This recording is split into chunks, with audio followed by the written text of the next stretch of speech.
আসসালামু আলাইকুম, কিরকম আছেন সকলেই? আশা করি মেলা ভালো আছেন, আমিও ভালো আছি। আমার এই গ্রামের নাম ফুলবাড়ি। ফুলের মতোই পবিত্র, ফুলের মতোই মানুষের মন।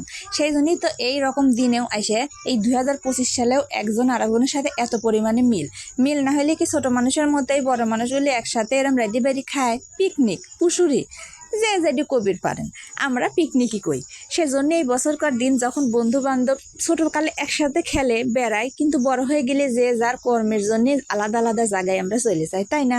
কেউর সাথে দেখা হয়, কেউর সাথে দেখা হয় না। আমরা মেয়ের জীবন আলাদা, শ্বশুর বাড়িতে বাপের বাড়ি কবে যায় কোনো মিল পড়ে না, কিন্তু সাবাল মানুষ বছরকার দিন যখন বাড়িতে আসে সব বন্ধু এক জায়গা হয়। আর সব বন্ধু এক জায়গা হইলে রাইদি বাড়ি খাবিলা তাই কোন দিন হয়, সব জায়গায় হয় না, কিন্তু আমার এই ফুলবাড়ি গ্রামের সবার মধ্যে সেই আকারে মিল একতা। এই জন্যই সবাই যখন একসাথে হয়েছে রান্না করে খায়। আর আমার এই ফুলবাড়ি গ্রামে রশিদ কাকা নামের একজন আছে, তার হাতের খিচুড়ি আর গোস্ত রান্না বিখ্যাত।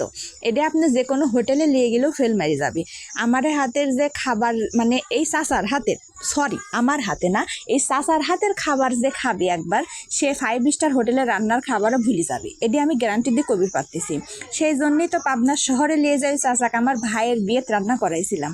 এমন স্বাদ হয়েছিলে সকলে খাইয়েই ফেলাইছিলে, বুঝেছেন? সে কথা থাক করে গল্পের মধ্যে আসার দরকার নেই, এখন এই বর্তমানে এসে যাই। দেখেন সেই জন্যই বৃষ্টির মধ্যে, ঈদের আগের দিন কিন্তু বৃষ্টি হয়েছিল, কষ্ট করে উঠোনের মধ্যে চুলে কাটলো, কিন্তু রান্না করার বড়া ছিল না। শেষকালে আমার দোকানের ভিতর চুলে কেটে রান্না করেছে, তাও রান্না করাই লাগবে।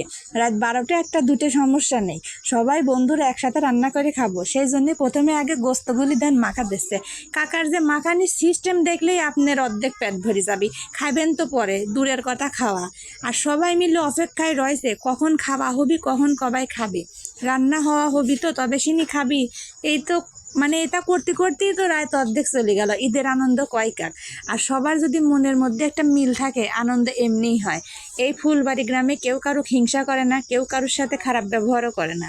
সব বন্ধুরাও যেরকম মিল, বন্ধুর আশেপাশে বাড়ির যারা বাস করে, মানে সবাই মিলে একসাথে হয়ে কাজ করে। যেমনি আমার বাড়িতে আমার শাশুড়ি কিন্তু সাহায্য করলো, বাড়ির পাশে সবাই মিলে আমরা সাহায্য করলাম। সাওয়াল মানুষকে আর সব কাম করে দিতে পারে, পিকনিক তো নামে মাত্র, কাম তো করাই লাগে। যাই হোক, আনন্দটাই মেন বিষয়। কিডা কি করলে, কিডা কতটুকু কাম করলে এটি দেখার কোনো বিষয় না। সবাই আনন্দ করে একসাথে রান্না করে খাওয়ার মজাটাই আলাদা। ছোটকালের কথা কিন্তু ঠিকই মনে পড়ে যায়, কিন্তু ছোটকালের মতো জীবনও আর থাকে না, ছোটকালের ঈদও আর থাকে না। আস্তে আস্তে সব কিছুই বদলে যায়। সময় তো চলে যাবেই, সময় আর নদীর স্রোত কেউ কোনদিন ধরে রাখতে পারেছে, আমরাও পারবো না।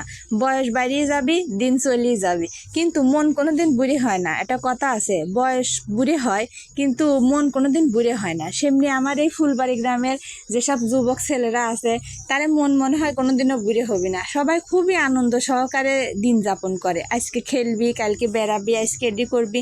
মানে গ্রামের মানুষের মন মানসিকতা আলাদা।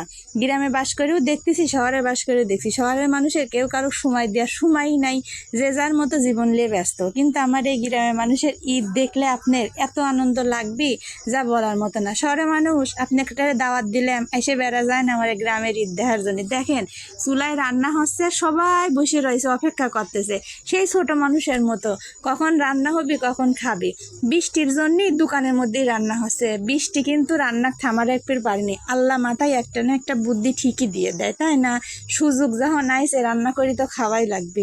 সবাই মিলে বসে আছে কখন রান্না হবে। আর রশিদ কাকার রান্না বলি কথা, কেরুর চোখে ঘুম নেই, রান্না হলিগে খাবি তারপরে ঘুম পারবে। অবশেষে রান্না হয়ে গেল, বৃষ্টি বাধা বিঘ্ন সব পার করে সারি রান্না হয়ে গেল। গরম গরম ধোয়া ওঠা খিচুড়ি, যে যেমনি জেনে পারতেছে নিয়ে বসে খাওয়া শুরু করেছে। আমরাও খাইছি, জবস্বাদ। সে কি স্বাদের স্বাদ হয়েছে, মিটেই মুখ মারিয়ে আসতেছে। সবাই মিলে একসাথে বসে খাওয়ার আনন্দটাও কিন্তু আলাদা। আপনি ঘরের মধ্যে একা একা খাবেন আর 10জন মিলে একসাথে খাবেন, খাই দেখবেন কোনটি বেশি আনন্দ লাগে। অবশ্যই আমার কমেন্টে জানাবেন কোনটি বেশি আনন্দকর, বুঝছেন?